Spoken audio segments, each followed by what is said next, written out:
ದಯಾಗನ ಕವಿಸಿದ್ದನನ್ನು, ಗುರುನಾಥ ಶಿವಶಾಂತ ಶಿವಯೋಗಿಯನ್ನು, ಪರಮ ಪೂಜ್ಯರನ್ನು ಹಾಗೂ ಯಾತ್ರಾ ಮಹೋತ್ಸವದಲ್ಲಿ ಪಾಲ್ಗೊಂಡ ತಾವೆಲ್ಲ ಗವಿಸಿದ್ದನ ಸ್ವರೂಪರೆಂದೇ ತಮಗೆಲ್ಲರಿಗೂ ಶರಣಾರ್ಥಿಗಳು.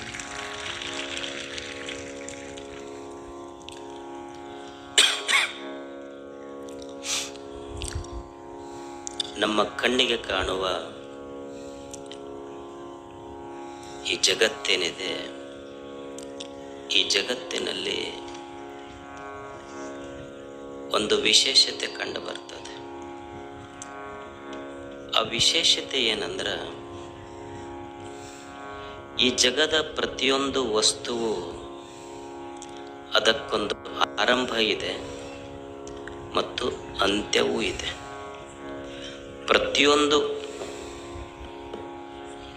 ಪ್ರತಿಯೊಂದು ವಸ್ತುವಿಗೂ ಆರಂಭ ಇದೆ, ಅಂತ್ಯವೂ ಇದೆ. ಯಾವುದು ಆರಂಭವಿದೆಯೋ, ಯಾವುದಕ್ಕೆ ಪ್ರಾರಂಭವಿದೆಯೋ ಅದಕ್ಕೆ ಅಂತ್ಯವೂ ಇದೆ. ಈ ಆರಂಭ ಮತ್ತು ಅಂತ್ಯ ಇವುಗಳ ಮಧ್ಯದಲ್ಲಿ ಬದುಕು. ಹುಟ್ಟು ಆರಂಭ ಆದರೆ ಸಾವು ಅಂತ್ಯ. ಇವೆರಡರ ಮಧ್ಯದಲ್ಲಿ ಮನುಷ್ಯನ ಬದುಕಿದೆ. ಯಾವ ವಸ್ತು ಈ ಜಗತ್ತಿನಲ್ಲಿ ಒಂದು 5 ನಿಮಿಷ ಯಾವ ವಸ್ತುವಿಗೆ ಆರಂಭ ಅಂತ್ಯಗಳಿಲ್ಲ ಹೇಳಿ? ಕಣ್ಣಿಗೆ ಕಾಣುವ ಪ್ರತಿಯೊಂದು ವಸ್ತು ಯಾವುದು ಇದೆಯೋ, ತೋರಿದೆಯೋ, ಒಂದು ದಿವಸ ಅಂತ್ಯವಾಗಲೇಬೇಕು. ಈಗೊಂದು ಹೂವು ಇದೆ, ಬೆಳಿಗ್ಗೆ ಎದ್ದಾಗ ಅರಳಿದೆ, ಸಾಯಂಕಾಲ ಆದ ಕೂಡಲೇ ಬಾಡ್ತದೆ. ಏನು ಭಾರತದ ಹೂವು ಅಷ್ಟ ಬಾಡ್ತವ, ಅಮೇರಿಕದ ಹೂವು ಬಾಡಂಗಿಲ್ಲ ಅಂತೇನಿಲ್ಲ. ಭಾರತದ ಹೂವು ಬಾಡುವುದೇ, ಅಮೇರಿಕದ ಹೂವು ಬಾಡುವುದೇ. ಈಗ ನಮ್ಮದೊಂದು ದೇಹ ಇದೆ, ತಾಯಿಯ ಗರ್ಭದಿಂದ ಈ ಭೂಮಿಗೆ ಬಂದಿದೆ, ಮತ್ತೊಂದು ದಿವಸ ಈ ಭೂಮಿಯನ್ನು ಬಿಟ್ಟು ಹೋಗ್ತದೆ, ಅಂತ್ಯ ಆಗ್ತದೆ. ಇದಕ್ಕೆ ಅದೇನಾದರೂ ನಮ್ಮ ಕೈಯಲ್ಲಿದೇನಾ? ನನಗೆ ವಯಸ್ಸಾಗಬಾರ್ದಪ್ಪ ಅಂತ ಅಂದ್ಕೊಂಡ್ರು ನಮ್ಮ ಯಾರು ಇಚ್ಛೆ ಅದ ಹೇಳಿ? ನಮ್ಮ ತಲೆ ಕೂದಲು ಬೆಳ್ಳಗಾಗ್ಬೇಕಂತ ನಮಗೆ ಯಾರಿಗಾರ ಇಚ್ಛೆ ಐತೆ? ನಾವೆಷ್ಟು ಬಣ್ಣ ಹಚ್ಕೊಂಡು ಪ್ರಯತ್ನ ಮಾಡಿದ್ರು ಅದು ಬಣ್ಣ ಅಂತೈತಿ. ನಾವು ಹೋದ ಮೇಲೆ ನಿನ್ನ ಬಣ್ಣ ಬಯಲಾಗತ್ತಂತಿರ್ತೈತೆ. ಅಂದ್ರೆ ನಮ್ಮ ಕೈಯೊಳಗೆ ಐತೇನದು? ನನಗೆ ಮುಪ್ಪಾಗಬಾರ್ದು, ತಡೆ ಹಿಡಿಬೇಕನ್ನೋದೇನಾದರೂ ನನ್ನ ಕೈಯಲ್ಲಿದೇನಾ? ನಾವು ಎಷ್ಟು ಮುಖಕ್ಕೆ ಮೇಕಪ್ ಮಾಡಿಕೊಂಡು ಹೊರಗೆ ಹೋಗ್ತೀವಿ. ನನಗೆ ಒಟ್ಟ ರಿಂಕಲ್ ಕಾಣಬಾರ್ದು ಯಾರಿಗೆ ಹೊರಗೆ ಹೋದ್ರೆ. ನನ್ನ ಮುಖದ ಮೇಲಿನ ರಿಂಕಲ್ ಕಾಣಬಾರ್ದು, ನನಗೆ ಯಾರು ಅಂಕಲ್ ಅನ್ನಬಾರ್ದು. ಅಂದ್ರೆ ಇನ್ನೂ ಟ್ವಿಂಕಲ್ ಟ್ವಿಂಕಲ್ ಹಾಡ್ಬೇಕನ್ನೋ ಇವ. ಅಂದ್ರೆ ನನ್ನ ಮುಖದ ಮೇಲಿನ ರಿಂಕಲ್ಲ ಸಾಧ್ಯ ಐತೇನಿದು? ಎಷ್ಟು ನೀವು ಪಾರ್ಲರ್ಗೆ ಹೋದ್ರು ಅಷ್ಟೇ, ಇನ್ನೊಂದಕ್ಕೆ ಹೋದ್ರು ಅಷ್ಟೇ, ಅದು ಬಾಡುವುದೇ ಅದು ಅಷ್ಟೆ. ಅಂದ್ರೆ ಅರಳಿದ ಹೂವು ಬಾಡುತ್ತೈತಿ, ಆದಿ ಅಂತ್ಯಗಳ ಮಧ್ಯದೊಳಗಿದೆ. ಹುಟ್ಟಿದ ದೇಹವು ಸಹಿತ ಒಂದು ದಿವಸ ಬಾಡಿ ಹೋಗ್ತದೆ. ಈ ಸತ್ಯ ನಮಗೆ ಗೊತ್ತಿರಬೇಕಷ್ಟೆ. ಕಾಲ ಕ್ರೀಡತೆ ಗಚ್ಚತ್ಯಾಯು ದಿನಮಪಿ ರಜನಿ ಸಾಯಂ ಪ್ರಾತಃ. ಕಾಲ ಕ್ರೀಡತೆ ಗಚ್ಚತ್ಯಾಯು. ದಿನಗಳ ಹಾಗ ಉರುಳಕತ್ತಾವ, ನಿಮಿಷಗಳು ಹೋಗಕತ್ತಾವ. ಕಾಲನ ಕ್ರೀಡೆಯೊಳಗ ನಮ್ಮ ಬದುಕು ಸಿಕ್ಕಿದೆ. ಈ ಕಾಲನ ಆಟಕ್ಕೆ ನಮ್ಮ ಆಯುಷ್ಯ ಸರಿತಾ ಇದೆ. ಇಲ್ಲಿ ಯಾವುದು ಖಾಯಮಾಗಿ ಹೊಡೆದಿದೆ ಹೇಳಿ? ಏನು ನನ್ನ ಹ್ಯಾಪಿ ಬರ್ತ್ಡೇ ಅಂತ ತಿಳ್ಕೊಂಡು ಬಲೂನ್ ಕಟ್ಟಿ ಸೆಲೆಬ್ರೇಷನ್ ಮಾಡ್ತಿರ್ತೀವಿ, ಹ್ಯಾಪಿ ಬರ್ತ್ಡೇ ಅಂತ. ಕಟ್ಟಿದ ಬಲೂನನ್ನ ಹೇಳ್ತಿರ್ತೈತಿ, ಅವನು ಹುಟ್ಟು ಹಬ್ಬದ ದಿವಸನ ಹೇಳ್ತೈತಿ. ಈಗ ನಾ ಯಾವಾಗ ಟಬ್ ಅಂತೀನಿ ಗೊತ್ತಿಲ್ಲ, ನೀನು ಯಾವಾಗ ಟಬ್. ಕಟ್ಟಿದ ಬಲೂನ ಹೇಳ್ತಿರ್ತೈತಿ, ಈಗ ನಾ ಟಬ್ ಅನ್ನೋದು ಗೊತ್ತಿಲ್ಲ, ನೀ ಟಬ್ ಅದನ್ನು ಗೊತ್ತಿಲ್ಲ. ಕಾಲ ಕ್ರೀಡತೆ ಗಚ್ಚತ್ಯಾಯು ತದಪಿ ನ ಮುಂಚತ್ಯಾಶಾವತಿ. ಹೊಂಟನ ಆದರೂ ಆಶಾ ಬಿಡುವಲ್ದು ಮನುಷ್ಯಾಗ.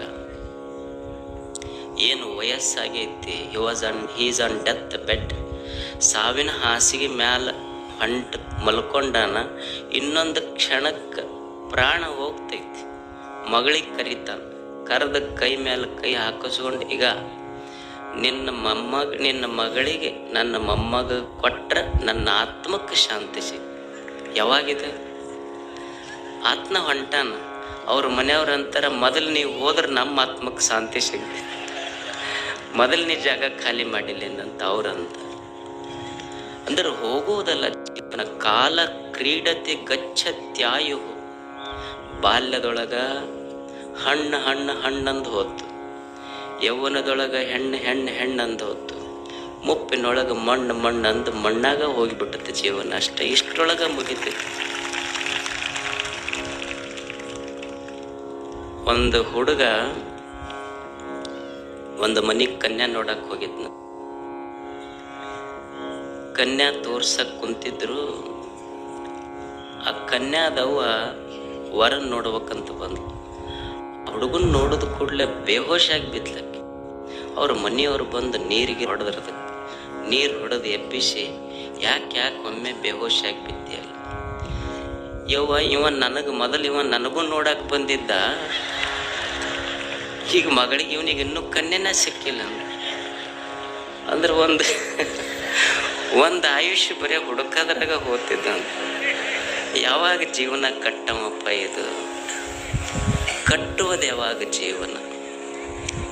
ಅಂದ್ರೆ ಒಂದು ಆಯುಷ್ಯ ಇದಕ್ಕೆ ಹೋದ. ಜೀವನ ಕಟ್ಟುವುದು ಯಾವಾಗ? ಜೀವನದ ಮೇಲೆ ಈ ಹುಟ್ಟು ಆದಿ ಅಂತ್ಯಗಳ ಮಧ್ಯದಲ್ಲಿ ಬದುಕಿದೆಯಲ್ಲ, ಇಲ್ಲಿ ನಾವು ಬಯಸ್ದಂಗ ಎಲ್ಲ ಇಲ್ಲ. ನನಗೆ ಈ ವ್ಯಕ್ತಿ ಹಿಡಿಸೋದು ನನ್ನ ಎದುರಿಗೆ ಬರಬಾರ್ದಂತಂತ ಕಣ್ಣು ಮುಚ್ಚಿಕೊಂಡು ನಡೆಯೋಕ್ಕಾಗತ್ತೇನು? ಜನ ಇಂತಿಂಥ ಶಬ್ದಗಳ ನನಗೆ ಮಾತಾಡ್ತಾರೆ, ಇವರು ಮಾತಾಡಬಾರ್ದಂತ ಕಿವಿ ಮುಚ್ಚಿಕೊಂಡು ಬದುಕಲಿಕ್ಕಾಗ್ತೈತೇನು? ಕಣ್ಣು ಮುಚ್ಚಿಕೊಂಡು ಬದುಕಲಿಕ್ಕಾಗೋದಿಲ್ಲ. ನಮಗೆ ಬೇಡಾದ ವ್ಯಕ್ತಿಗಳು ನಮ್ಮ ಕಣ್ಣ ಮುಂದೆ ಬರೋವ್ರೆ. ಕಿವಿ ಮುಚ್ಚಿಕೊಂಡು ಬದುಕಲಿಕ್ಕಾಗೋದಿಲ್ಲ. ನಮ್ಮ ಬೇಡಾದ ಶಬ್ದಗಳು ನಮ್ಮ ಕಿವಿಗಳಲ್ಲೇ ಬೀಳುವುದೇ. ಹಾಗಾದರೆ ಇಲ್ಲಿ ಬದುಕುವುದೇ ಹಾಗೆ ಹೇಳಿ? ಈ ವ್ಯಕ್ತಿ ಕಂಡು ನನಗೆ ಇಷ್ಟ ಆಗೋದಿಲ್ಲ, ಆದರೂ ದಿವಸ ಇವನ ಮುಖಾನ ನೋಡ್ಬೇಕು ನಾನು. ಈ ವ್ಯಕ್ತಿಯ ಶಬ್ದಗಳು ನನ್ನ ಕಿವಿಯೊಳಗೆ ಬಿದ್ದರೆ ನನಗೆ ಇಷ್ಟ ಆಗೋದಿಲ್ಲ, ಆದರೂ ಕೇಳಬೇಕಲ್ಲ, ಕಿವಿ ಮುಚ್ಚಿಕೊಂಡಿರ್ಲಿಕ್ಕಾಗ್ತೈತೇನು? ಈ ದೇಶದ ಋಷಿಗಳು ಒಂದು ಸುಂದರ ಸಂಶೋಧನೆ ಮಾಡಿದ್ರು. ಹೆಂಗೆ ಬದುಕೋದು, ಬದುಕನ್ನು ಕಟ್ಟುವುದು ಹೆಂಗ? ಕಲಿಲಸ್ಯ ಮಧ್ಯೆ ಅನಾದ್ಯನಂತ ರೂಪಂ ವಿಶ್ವಸ್ಯ ದೃಷ್ಟಾರಮನಂತ ರೂಪಂ. ಕಲಿಲಸ್ಯ ಮಧ್ಯೆ ಅನಾದ್ಯನಂತಂ ವಿಶ್ವಸ್ಯ ದೃಷ್ಟಾರಮನಂತ ರೂಪಂ. ಈ ಜಗತ್ತಂದ ಮೇಲೆ ಇಲ್ಲಿ ತಿಪ್ಪಿಯೂ ಇರ್ತೈತಿ, ಹೂವನೂ ಇರ್ತೈತಿ. ಈ ಕೊಪ್ಪಳ, ನೀವು ಈ ಊರಿಗೆ ಬರ್ಬೇಕಾದ್ರೆ ಊರ ಮುಂದೆ ನಿಮಗೆ ತಿಪ್ಪಿನೂ ಕಾಣ್ತೈತಿ, ಹೂವನೂ ಕಾಣ್ತೈತಿ. ಈ ಊರು ಬಿಟ್ಟು ಹೋಗುವಾಗ ಈ ಊರಿನ ತಿಪ್ಪಿ ಪ್ರಚಾರ ಮಾಡಬಾರದು, ಈ ಊರಿನ ಹೂವು ಪ್ರಚಾರ ಮಾಡ್ಕೊಂತ ಹೋಗ್ಬೇಕು ಮನುಷ್ಯ. ಇದು ಕಲಿಲಸ್ಯ ಮಧ್ಯ ಅನಾದ್ಯನಂತ. ಒಂದಿಷ್ಟು ರಾಡಿ ಇರುವುದೇ ಜಗತ್ತಂದ ಮೇಲೆ. ಇದ್ರೊಳಗೆ ಮಾಡೋದು ಹೆಂಗಂದ್ರೆ, ಈಗ ತುಂಗಭದ್ರಾ ನದಿ ಇರ್ತೈತಿ. ತುಂಗಭದ್ರಾ ನದಿ ಮಳೆಗಾಲದೊಳಗೆ ಹರಿತೈತಲ್ಲ, ರಾಡಿ ತುಂಬಿ ಬರ್ತೈತಿ. ಈ ತುಂಗಭದ್ರಾ ನದಿಯೊಳಗೆ ರಾಡಿ ನೀರು ಬಂದೈತೆ ಅಂತ ತಿಳ್ಕೊಂಡು ಇಡೀ ಈ ತುಂಗಭದ್ರಾ ನದಿಗೆ ಫಿಲ್ಟರ್ ಮಾಡೋಕ್ಕಾಗತ್ತೆ? ತುಂಗಭದ್ರಾ ನದಿ ತುಂಬ ರಾಡಿ ಐತೆ ಅಂತ ತಿಳ್ಕೊಂಡು ತುಂಗಭದ್ರಾ ನದಿ ಫಿಲ್ಟರ್ ಮಾಡೋಕ್ಕಾಗೋದಿಲ್ಲ. ನನಗೆ ಎಷ್ಟು ಬೇಕೋ ಅಷ್ಟು ಕಾಶಿ ಆರಿಸಿ ಸೋಸಿ ಕುಡ್ಕೊಂಡ್ರೆ ಸಾಕು, ನನ್ನ ಆರೋಗ್ಯವಾಗಿರುತ್ತೆ ನಾನು ಅಷ್ಟು. ಅದನ್ನು ಕಲಿಯೋದಿಲ್ಲ. ಏನು ಜಾಲಿ ಗಿಡ ಮುಳ್ಳು ಚುಚ್ಚತೈತಿ, ಕೆಟ್ಟೈತೆ ಅಂತ ತಿಳ್ಕೊಂಡು ಕೊಡ್ಲಿ ತಗೊಂಡು ಎಲ್ಲೆಲ್ಲಿ ಜಾಲಿ ಬೆಳೆದೈತಿ ಅಲ್ಲೆಲ್ಲಿ ಹೋಗಿ ಕಡ್ಕೊಂತ ಹೋದ್ರೆ ಜೀವನ ನಿಲ್ತೈತೇನೆ ಹೇಳಿ? ನಾವು ಮಾಡಬೇಕಾದದ್ದು ಏನು ಈ ಜಗತ್ತಿನಲ್ಲಿ ಅಂದ್ರೆ, ಎಲ್ಲೆಲ್ಲಿ ಜಾಲಿ ಐತಿ ಅಲ್ಲೆಲ್ಲಿ ಕಡ್ಕೊಂತ ಹೋಗೋದಲ್ಲ. ನನ್ನ ದಾರಿಯೊಳಗೆ ಎಷ್ಟು ಮುಳ್ಳೈತಿ ಅದನ್ನು ತೆಗೆದು ಬದುಕುವುದನ್ನು ಕಲಿಬೇಕು. ಇದು ಜೀವನದ ಸಾರ್ಥಕತೆ. ಕತ್ತಲೆ ಇದೆ. ಕತ್ತಲೆಯನ್ನು ನಾವು ಎಷ್ಟು ಬೈದರೆ ಕತ್ತಲೆ ಹೋಗ್ತದೆ ಹೇಳಿ? ಕತ್ತಲೆಯನ್ನು ಬೈಯುವುದರಿಂದ ಕತ್ತಲೆ ಹೋಗ್ತದೆ? ಕತ್ತಲೆಯನ್ನು ಬಡಿಯುವುದರಿಂದ ಕತ್ತಲೆ ಹೋಗ್ತದೆ? ನೀವು ಕತ್ತಲೆಯನ್ನು ಒಂದು ಕೋಣೆಯಲ್ಲಿ ಹಾಕಿಡ್ರಿ, ಕತ್ತಲೆ ಹೋಗ್ತದೇನೆ ಹೇಳಿ? ಕತ್ತಲೆ ಹೋಗಬೇಕಾದ್ರೆ ಏನು ಮಾಡಬೇಕು? Darkness does not exist. ಕತ್ತಲೆ ಅಂದ್ರೆ ಏನಲ್ಲ, ಅದು ಬೆಳಕಿನ ಅಭಾವ ಅಷ್ಟೇ. ಕತ್ತಲೆಯನ್ನ ಬೈದ್ರೆ ಹೋಗೋದಿಲ್ಲ, ಕತ್ತಲೆಯನ್ನ ಬಡದ್ರೆ ಹೋಗೋದಿಲ್ಲ, ಕತ್ತಲೆಯನ್ನ ಕೋಣೆಯಲ್ಲಿ ಹಾಕಿ ಇಡ್ಲಿಕ್ಕಾಗೋದಿಲ್ಲ. ಕತ್ತಲೆಯನ್ನ ಬೈಯುವುದಕ್ಕಿಂತ ಕತ್ತಲೆ ಹೋಗಬೇಕಾಗಿದ್ರೆ ಏನೂ ಮಾಡಬೇಕಾಗಿಲ್ಲ, ಸುಮ್ಮನೆ ಒಂದು ದೀಪ ಹಚ್ಚು, ಬೆಳಕಿತ್ತು ಅಂದ್ರೆ ಕತ್ತಲೆ ತಾನೇ ಹೋಗ್ತದಷ್ಟೆ. Instead of cursing the darkness just light a lamp. ಸುಮ್ಮನೆ ದೀಪ ಹಚ್ಕೊಂತ ಹೋಗೋದಷ್ಟೆ. ಅಂದರೆ ಕೆಟ್ಟದರ ಮಧ್ಯದೊಳಗೊಂದಿಷ್ಟು ಸತ್ಯವನ್ನ, ದಿವ್ಯತೆಯನ್ನ, ಒಳ್ಳೆಯದನ್ನ ಕಾಣುವ ಕಣ್ಣ ನಮಗೆ ಬೇಕಾಗ್ತದೆ. ಕಲಿಲಸ್ಯ ಮಧ್ಯೆ, ಇದು ಜಗತ್ತಂದ್ರೆ ಒಂದಿಷ್ಟು ಕೆಟ್ಟದ್ದು, ಕೆಟ್ಟ ಶಬ್ದಗಳು, ಕೆಟ್ಟ ವ್ಯಕ್ತಿಗಳು ನಮ್ಮ ಮಧ್ಯದೊಳಗೆ ಇದ್ದಾಗೂ ಸಹಿತ ಒಳ್ಳೆಯದನ್ನು ಕಲಿಬೇಕಷ್ಟೆ. ಸಾಕ್ರೆಟಿಸ್ ಅಂತಿದ್ದ, ಸಾಕ್ರೆಟಿಸ್ ಅವನಿಗೆ ಯುವಕರಿಗೆ ದಾರಿ ತಪ್ಪಿಸ್ತಾನಂತ ತಿಳ್ಕೊಂಡು ಅವನಿಗೆ ವಿಷ ಕೊಟ್ಟರು, hemlock. It was a slow poison. ಸಾವಕಾಶವಾಗಿ ಸಾವು ಬರ್ತಿತ್ತು ಅದಕ್ಕೆ. ಅವನಿಗೆ ಗೊತ್ತಿತ್ತು ನನಗೆ ಸಾವು ನಿಶ್ಚಯ ಆಗೈತೆ ಅಂತ ತಿಳ್ಕೊಂಡು. ಆದ್ರೆ ಅವನ ಶಿಷ್ಯರೆಲ್ಲ ಅಳುತ್ತಿದ್ರು, ಇವ ನಕ್ಕೊಂತಿದ್ದ. ಸಾಕ್ರೆಟಿಸ್ ತತ್ವಜ್ಞಾನಿ, ದೊಡ್ಡ ಜ್ಞಾನಿ ಮನುಷ್ಯ. ಅವಾಗ ಶಿಷ್ಯರು ಕೇಳ್ತಾರೆ ಸಾಕ್ರೆಟಿಸ್ನಿಗಲ್ಲ, ನಿಮಗೆ ಸಾವು ಬರ್ತೈತಂತ ಗೊತ್ತಿದ್ದು ನಮಗೆ ದುಃಖ ಆಗೈತಿ, ನೀವು ಯಾಕಂದ್ರೆ ಅಗಲಿ ಹೋಗ್ತೀರಿ, ನೀವು ನೋಡೋದು ನಗಾಕತ್ತೀರಲ್ಲ ಅಂತ. ನೀವ್ಯಾಕೆ ನಗಾಕತ್ತೀರಿ ಅಂತ ಕೇಳಿದಾಗ ಸಾಕ್ರೆಟಿಸ್ ಅಂತ, ನಾನು ಜೀವನವನ್ನು ಅತ್ಯಂತ ಸುಂದರವಾಗಿ ಅನುಭವಿಸಿದ್ದೇನೆ. ಇವತ್ತು ನಾ ಯಾಕೆ ನಗಾಕತ್ತೀನಿ ಅಂದ್ರೆ, today I am going to understand death when I am alive. ನನಗೆ ಯಾಕೆ ಅಷ್ಟು ಅತ್ಯಂತ ಸಾವು ಗೊತ್ತಿದ್ರು ನನಗೆ ಸಂತೋಷವಾಗಿ ಯಾಕಿದ್ದೀನಿ ಅಂದ್ರೆ, ನಾ ಜೀವಂತಿದ್ದಾಗ ಸಾವು ಅಂದ್ರೆ ಏನಂತ ತಿಳ್ಕೊಳ್ಳುವ ಪ್ರಯತ್ನ ನನ್ನ ಜೀವನದೊಳಗೆ ನಡೆದೈತಲ್ಲ, ಅದಕ್ಕೆ ನಾ ಖುಷಿಯಾದೀನಿ. ಅಂದ್ರೆ ಸಾವಿನ ಮಧ್ಯದೊಳಗೂ ಎಷ್ಟು ಉತ್ಸಾಹದ ಬದುಕು. ನಮಗೆ ಯಾರೋ ಒಬ್ಬರು ಪ್ರಳಯ 100 ವರ್ಷ ಬಿಟ್ಟು ಆಗ್ತೈತಿ ಅಂದ್ರೆ ಇಲ್ಲೇ ಚಳಿ ಜ್ವರ ಬಂದಿರ್ತಾವ ನಮಗೆ. ಸಾವಿನ ಎದುರಿನಲ್ಲಿಯೂ ಸಹಿತ ಸಂತೋಷದ ಬದುಕನ್ನು ಕಟ್ಟುವ ಬಗೆ ಎಷ್ಟು ಅದ್ಭುತ ಇತ್ತು. ಒಂದು ದಾರಿ ಇತ್ತು, ಆ ದಾರಿಯೊಳಗೊಂದು ಸಣ್ಣ ಸಸಿ ಬೆಳೆದಿತ್ತು. ಒಬ್ಬ ಮನುಷ್ಯ ಆ ಸಸಿಯನ್ನು ತುಳಿದು ಹೋಗಿ ಒಂದು 15 ದಿವಸ ಆದ್ಮೇಲೆ ಮತ್ತದ ದಾರಿ ಹಿಡ್ಕೊಂಡು ಬರ್ತಿದ್ದ. ಯಾವ ಸಸಿಯನ್ನು ಮನುಷ್ಯ ತುಳಿದಿದ್ನಲ್ಲ, ಆ ಸಸಿ ಸ್ವಲ್ಪ ಎತ್ತರ ಬೆಳೆದು ಅದರಾಗೊಂದು ಹೂವು ಬಂದಿತ್ತು. ಆ ಹೂವು ಸಸಿ ಮನುಷ್ಯನಿಗೆ ಹೇಳ್ತೈತಿ, ಈಗ ನನ್ನೊಳಗೊಂದು ಹೂವು ಐತಿ ನೋಡಿ, ತಗೊಂಡು ಹೋಗು ಅಂತ.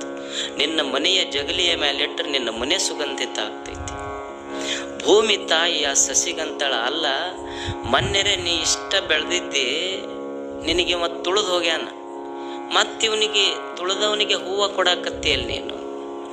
ಅವಾಗ ಸಸಿ ಅಂತೈತಿ, ಇಲ್ಲ ಯಾರು ಬೆಳೀತಾರ ಬೆಳೆದವನ್ನೆಲ್ಲ ತುಳಿಯೋದ ಮನುಷ್ಯರ ಚಾಳಿ, ಇದೇನು ಹೊಸದಲ್ಲ. ಅವ್ರಿಗೆ ಯಾರು ಬೆಳೀತಾರ ಬೆಳೆದವ್ರನ್ನೆಲ್ಲ ತುಳಿಯೋದವ್ರದ್ದು ಚಾಳಿ, ಇದು ಹಳೇದಿದು. ಅವ್ರ ಕಾಲ, ಅವ್ರ ಜಾತಿನ ಹಂಗೈತದ ಅಂತ. ಅವಾಗ ಭೂಮಿ ಅಂತಾಳಲ್ಲ, ಮತ್ತಷ್ಟು ತುಳಿದವ್ರಿಗೆ ಯಾಕೆ ನೀನು ಹೂವು ಕೊಡಾಕತ್ತಿ? ಅವಾಗ ಸಸಿ ಅಂತದ, ಭೂಮಿ ತಾಯಿ ತುಳಿದವ್ರೆಲ್ಲ ತಲೆಯಾಗಿ ಇಟ್ಟುಕೊಂಡಿದ್ರೆ ನನ್ನ ಹೃದಯದೊಳಗಿಂದ ಹೂವು ಹೆಂಗತ್ತಿತ್ತು ಹೇಳು, ಸಾಧ್ಯ ಇರ್ತದೆ. ಹಾಗೆ ಏನು ಕೆಟ್ಟದ್ದದ ಅದನ್ನೊಂದು ಸ್ವಲ್ಪ ಮರೆತು ಒಂದು ಸುಂದರವಾದ ಬದುಕನ್ನು ಕಟ್ಟಿಕೊಂಡ ಬದುಕೋದು ಮನುಷ್ಯ. ಈಗ ನಿಮ್ಮ ಮನೆ ಹಿತ್ತಲ್ದಾಗ ಒಂದು ತೆಂಗಿನ ಗಿಡ ಹಚ್ಚಿರ್ತೀರಿ. ನೀ ತೆಂಗಿನ ಗಿಡಕ್ಕೇನು ಸಕ್ಕರೆ ನೀರು ಹಾಕಿರ್ತೀರಿ ಅನ್ನೋದಕ್ಕೆ ಏನೂ ಇಲ್ಲ. ಆಶ್ಚರ್ಯ ಏನು ಅಂದ್ರೆ, ನೀವು ಜಳಕ ಮಾಡಿದ ರಾಡಿ ನೀರು ಕುಡಿದ ತೆಂಗಿನ ಗಿಡ ನಿಮಗೆ ಕೊಟ್ಟಿದ್ದು, ನೀವು ಕೊಟ್ಟಿದ್ದು ರಾಡಿ ನೀರ, ತೆಂಗಿನ ಗಿಡ ನಿಮಗೂ ಕೊಟ್ಟಿದ್ದು ತಿಳಿ ನೀರ. ಇದು ಚಲೋ ಜೀವನ ಕಟ್ಟಿಕೊಳ್ಳೋದು ಹೆಂಗ? ಕಲಿಲಸ್ಯ ಮಧ್ಯೆ, ಒಂದು ಕೆಟ್ಟದರ ಮಧ್ಯದೊಳಗೂ ಸಹಿತ ಮನುಷ್ಯ ಒಳ್ಳೆಯದನ್ನು ಕಟ್ಟಿಕೊಳ್ಳೋದು ಕಲಿಬೇಕು.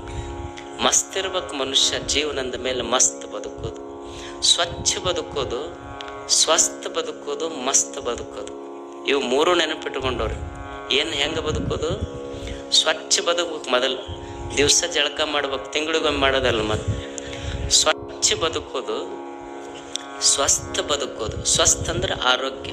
ಖಾದರ್ ಅವರು ಮಾತಾಡಿದ್ರಲ್ಲ ನಿಮಗೆ, ಸ್ವಸ್ಥ ಬದುಕೋದು, ಮಸ್ತ್ ಬದುಕೋದು ಮತ್ತು ಸುಸ್ತಾಗಿ ಬದುಕೋದಲ್ಲ ನಾ ಹೇಳೋದು. ಸ್ವಚ್ಛ ಬದುಕಬೇಕು. ನಮ್ಮ ಊರು ಸ್ವಚ್ಛ ಇರಬೇಕು, ನಮ್ಮ ಮೈ ಸ್ವಚ್ಛ ಇರಬೇಕು, ನಮ್ಮ ಮನಸ್ಸು ಸ್ವಚ್ಛ ಇರಬೇಕು. ಸ್ವಚ್ಛತೆಯ ಮಧ್ಯದೊಳಗೆ ಬದುಕಬೇಕು. ನೀವೆಲ್ಲ ಜಾತ್ರೆ ಪೇಪರ್ ಹಾಳಿ ಎಲ್ಲ ಒಗೆದು ಹೋಗಿರ್ತೀರಿ. ನೀವು ಬೆಳಗ್ಗೆ ಎದ್ದು ಕೂಡಲೇ ನೋಡ್ರಿ, 6:00 ಬಂದ್ರೆ ನಿಮ್ಮ ಮನೆ ಇರೋದಿಲ್ಲ, ಅಷ್ಟು ಇಡೀ ಗ್ರೌಂಡ್ ಸ್ವಚ್ಛ ಇರ್ತೈತಿ. ಇದು ಸ್ವಚ್ಛ ಜಾತ್ರೆ. ಸ್ವಚ್ಛತೆಯನ್ನು ಕಲಿಯುವುದಷ್ಟೇ. ಸ್ವಚ್ಛವಾಗಿರ್ಬೇಕು. ಏನು ಗವಿಸಿದ್ದಪ್ಪಜ್ಜನ ಗುಡಿ ಮೇಲ, ಗವಿಸಿದ್ದಪ್ಪಜ್ಜನ ಗೋಪುರಕ್ಕೆ ಬಂಗಾರದ ಕಳಸ ಕೊಡಿಸ್ದವನ ದೊಡ್ಡ ಭಕ್ತಿ ಅಂತಲ್ಲ. ದಾಸೋಗದೊಳಗೆ ಉಂಡವನ ಮುಸುರಿ ಬಳದ ಸ್ವಚ್ಛ ಮಾಡಿದವನ ಭಕ್ತಿ ಅದಕ್ಕಿಂತ ದೊಡ್ಡ. ಬಿದ್ದ ಪೇಪರ್ ತೆಗೆದು ಆರಿಸದ ಡಸ್ಟ್ಬಿನ್ನಿಗೆ ಹಾಕದವನ ಭಕ್ತಿ ಅದಕ್ಕಿಂತಲೂ ದೊಡ್ಡ. ಸ್ವಚ್ಛ ಇರಬೇಕು ಮನುಷ್ಯ. ಸ್ವಚ್ಛತೆ ಜೀವನದಲ್ಲಿ ಬಹಳ ಮುಖ್ಯ. ಸ್ವಸ್ಥ ಇರಬೇಕು. ಆರೋಗ್ಯದ ಬಗ್ಗೆ ನೀವು ಕೇಳಿದ್ರಿಲ್ಲ. ಯಾರು ಶ್ರೀಮಂತರು ಅಂದ್ರೆ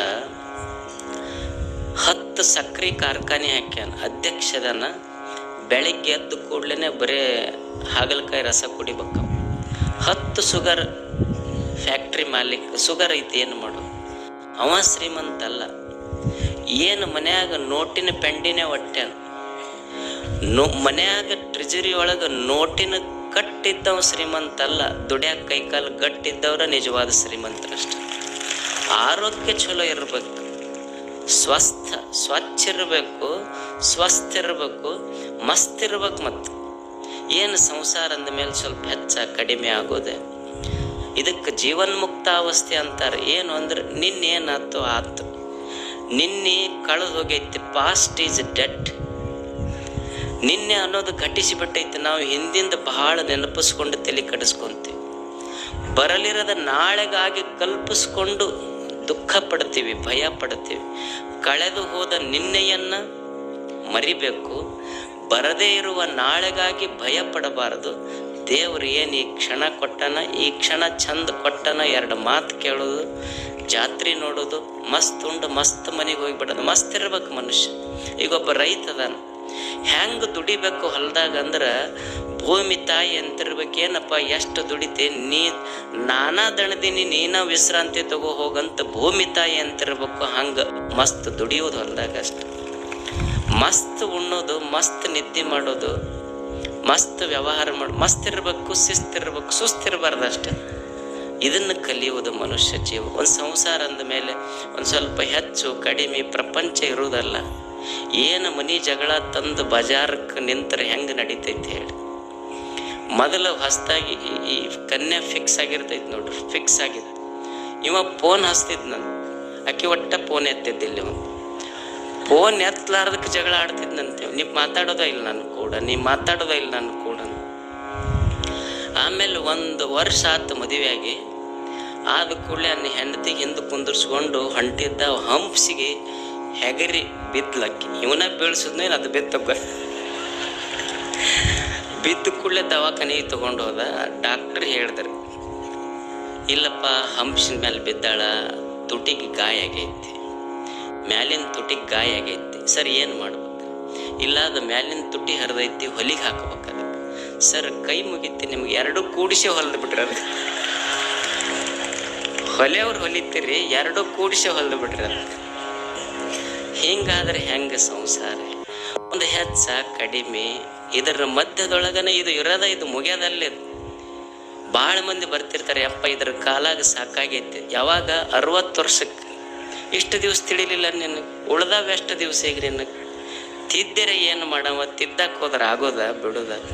ಎಷ್ಟು ದಿವಸ ಕೊಟ್ಟಾನ ಅಷ್ಟು ಚಂದ ಶಿಸ್ತಾಗಿ ಬದುಕಿ ಹೋಗಿ ಬಿಡೋದಷ್ಟು. ಸ್ವಚ್ಛ ಇರಬೇಕು, ಸ್ವಸ್ಥ ಇರಬೇಕು, ಮಸ್ತ್ ಇರಬೇಕು. ಇಷ್ಟು ಇದ್ಕೊಂಡು ಹೋದ್ರೆ ಇಡೀ ಜೀವನವೇ ಒಂದು ಜಾತ್ರೆ ಆಗ್ತೈತೆ ಅಷ್ಟೇ. ಜಾತ್ರೆ ಅಂದ್ರೆ ವರ್ಷಕ್ಕೊಮ್ಮೆ ಬರೋದಲ್ಲ, ಪ್ರತಿನಿತ್ಯವೂ ನಿತ್ಯೋತ್ಸವ ಆಗಬೇಕು. ಅದು ಜೀವನದ ಜಾತ್ರೆ ಅದು ಅಷ್ಟೆ. ಹಾಗೆ ಅಂಥ ಒಂದು ಸುಂದರ ಬದುಕನ್ನು ಕಟ್ಟಿಕೊಳ್ಳುವುದಕ್ಕಾಗಿಯೇ ಇಲ್ಲಿ ಹಲವು ಜನ ಯತಿಗಳು, ವಿದ್ವಾಂಸರು, ಕಲಾವಿದರು ಎಲ್ಲೆಲ್ಲಿಯವರು ಬಂದಾರ ನೋಡ್ರಿ. ನಿಮಗೆಲ್ಲ ಭೇಟಿ ಆಗ್ಲಿಕ್ಕೆ ನಿಮ್ಮನ್ನು ನೋಡ್ಬೇಕನ್ನಿಸ್ತೈತೆ ಅವ್ರಿಗೆ. ಯಾಕಂದ್ರೆ ಇಷ್ಟು ಚಲೋ ಜನ, ಇಷ್ಟು ಲಕ್ಷ ಮಂದಿ ಕೂಡಿರಪ್ಪ. ನಿನ್ನೆ 8ರಿಂದ 10 ಲಕ್ಷ ಮಂದಿ ಕೂಡ್ಯಾರಂತಾರೆ. ಓಣ್ಯಾಗ ಇಬ್ಬರು ಕಟ್ಟಿ ಮೇಲೆ ಕುಂತ್ರ ಹೊಡೆಪೆಟ್ಟಾಕೈತಿ. ಇಲ್ಲಿ 10 ಲಕ್ಷ ಮಂದಿ ಸೇರಿದ್ರು ಎಷ್ಟು ಶಾಂತ ಕುಂತಿರಲ್ಲ. ಇದು ನಿಜವಾದ ಭಾರತ, ಇದು ಅಷ್ಟೆ. ನಿಮಗಿಷ್ಟು ಹೊಗಳ್ಕೊಂತಿದ್ರು ಸುಮ್ಮಿರವ್ರು ನೀವು. ಬಸವಣ್ಣವ್ರು ಅಂತಾರೆ, ಇಷ್ಟು ಹೊತ್ತಾದರೂ ನೀವು ನೋಡಿ ಅಜ್ಜನ 2 ಮಾತು ಕೇಳಬೇಕಂತ ಕುಂತಿರಲ್ಲ. ಒಬ್ಬ ಸನ್ಯಾಸಿಗೆ, ಒಬ್ಬ ಸ್ವಾಮಿಗೆ ಇದಕ್ಕಿಂತ ದೊಡ್ಡ ಶ್ರೇಯಸ್ಸೇ ಯಾವುದೈತಿ? ಒಂದು ಮಠ ಯಾವಾಗ ದೊಡ್ಡದಾಗ್ತೈತಿ, ಆ ಮಠಕ್ಕೆ 100 ಶಾಲೆ ಕಾಲೇಜುಗಳಿದ್ರೆ ಆ ಮಠ ದೊಡ್ಡದಾಗೋದಿಲ್ಲ. ಆ ಮಠಕ್ಕೆ 100 ಎಕರೆ ಜಮೀನಿದ್ರೆ ಆ ಮಠ ದೊಡ್ಡದಾಗೋದಿಲ್ಲ. ಆ ಮಠದೊಳಗೆ ಬಂಗಾರ ಬೆಳ್ಳಿ ಸಂಪತ್ತಿದ್ರೆ ಆ ಮಠ ದೊಡ್ಡದಾಗೋದಿಲ್ಲ. ಮಠದ ಸ್ವಾಮೀಜಿ ಯಾವಾಗ ದೊಡ್ಡವರಾಗ್ತಾರಂದ್ರೆ, ನಿಮ್ಮಂಥ ಭಕ್ತರು, ನನ್ನಂಥ ಒಬ್ಬ ಸಣ್ಣ ಮನುಷ್ಯನಿಗೆ ನಿಮ್ಮ ಹೃದಯದೊಳಗೆ ಜಾಗ ಕೊಟ್ಟಿರಲ್ಲ, ಅದು ಬಹಳ ದೊಡ್ಡ ಕಷ್ಟ. ಇದು ಎಲ್ಲ ನಿಮ್ಮ ಪ್ರೇರಣೆಯಿಂದ ನಡೆದಿತ್ತು. ಇಷ್ಟು ಜನ ಇಷ್ಟು ಹೊತ್ತಾದರೂ ಶಾಂತ ರೀತಿಯಿಂದ ಮನಿ ಮರೆತು ಕುಂತೀರಿ ನೀವು. ಹೋಗಬೇಕಂತ ಲಕ್ಷ್ಯ ಬರುವಲ್ದು. ಮನಿ ಮರೆತು ಇಲ್ಲಿ ಕುಂತೀರಿ ನೀವು. ಈಗ ಎಲೆಕ್ಷನ್ ಬರ್ತಾವ ನೋಡ್ರಿ, ಹಿಂಗೆ ಏನಾರ ಕೂಡಕ್ಕೆ ಸಾಧ್ಯ ಐತೆ? ನೀವು ಹೆಂಗೆ ಕುಂತೀರಿ ನೋಡ್ರಿ. ಯಾಕಂದ್ರೆ ನೀವು ತಂದವರಲ್ಲ, ಇಲ್ಲಿ ಭಕ್ತಿಯಿಂದ ಬಂದವರು, ಅದಕ್ಕೆ ಕುಂತೀರಿ. ಅವ್ರು ತಂದವರಲ್ಲ, ನೀವು ಭಕ್ತಿಯಿಂದ ಬಂದಿದ್ದಕ್ಕಾಗಿ ಇದು ನಡೆದಿದೆ. ಶರಣರಂತಾರ, ಬಸವಣ್ಣವ್ರಂತಾರ, ದೇವರೆಲ್ಲದಾನ ಮಾಡುವ ನೀಡುವ ಭಕ್ತನ ಕಂಡಡೆ ನಿಧಿ ನಿಧಾನವ ಕಂಡಂತಾಯಿತು. ಏನು ದೇವರು ಅಂದ್ರೆ ಬರೇ ಗುಡಿಯೊಳಗಂತಲ್ಲ. ಏನು ದುಡ್ದಾನ ಸಮಾಜಕ್ಕಾಗಿ ದುಡಿಯುವುದು, ದುಡಿದಿದ್ರೊಳಗೊಂದಿಷ್ಟು ಸಮಾಜಕ್ಕೆ ಹಂಚಿ ಸಂತೋಷ ಪಡುವ ಮನುಷ್ಯನ ಹೃದಯದೊಳಗೆ ದೇವರದಾನ. ಅವನ ಮುಖ ನೋಡಿದ್ರೆ ಸಾಕು, ಕೂಡಲ ಸಂಗಮನನ್ನು ನೋಡಿದಷ್ಟು ಸಂತೋಷ. ಹೀಗೆ ಬದುಕುವುದು. ಅಂಥ ಜನ ಇಲ್ಲೆಲ್ಲ ಇದ್ದಾರೆ. ನಿಮ್ಮ ಪ್ರೇರಣೆಯಿಂದ ಈ ಜಾತ್ರೆ ಇಷ್ಟು ದೊಡ್ಡದಾಗಿ ಬೆಳೀತಿದೆ. ಸದಾ ಬೆಳಿಬೇಕು. ನನಗೆ ಜಾತ್ರೆ ಅಂದರೆ ಏನೂ ಇಲ್ಲ. ನೀವು ಸಂತೋಷ ಪಟ್ರಿ ಅಂದ್ರೆ ಅದೇ ಜಾತ್ರೆ. ನಮಗೇನು ತೇರೆಳೆದದು ಮುಖ್ಯ ಅಲ್ಲ, ನಿಮಗೆ ಜಾತ್ರೆ ಅದು ಅಷ್ಟೆ. ನೀವು ಸಂತೋಷವಾಗಿ ಜಾತ್ರೆ ಮಾಡೋದು, ಆನಂದವಾಗಿ ಉಣ್ಣೋದು, ಆನಂದವಾಗಿದ್ರಿ ಅಂದ್ರೆ ನಿಮಗೆ ಒಂದೇ ತೇರು ಅಷ್ಟೇ. ನೀವು ಸಂತೋಷವಾಗಿದ್ರಿ ಅಂದ್ರೆ ನಿಮ್ಮ ಮುಖದೊಳಗೆ ಲಕ್ಷ ತೇರುಗಳು ನನಗೆ ಕಾಣುತ್ತವೆ ಅಷ್ಟೆ. ನಿಮ್ಮ ಸಂತೋಷವೇ ಜಾತ್ರೆ. ಗವಿಸಿದ್ಧನಲ್ಲಿ ನನ್ನ ಪ್ರಾರ್ಥನೆ, ಈ ನಾಡಿನ ಭಕ್ತರೆಲ್ಲ ಸುಖಿಗಳಾಗಲಿ, ಅವರು ಸಂತೋಷವಾಗಿರಲಿ. ಆ ದಿವ್ಯ ಶಕ್ತಿ ಗವಿಸಿದ್ಧ ಅವರಿಗೆಲ್ಲ ಅನುಗ್ರಹಿಸಲಿ ಅಂತ ಹಾರೈಸಿ ನಮ್ಮ ಮಾತುಗಳನ್ನು ಮುಗಿಸ್ತಾರೆ. ಶರಣ.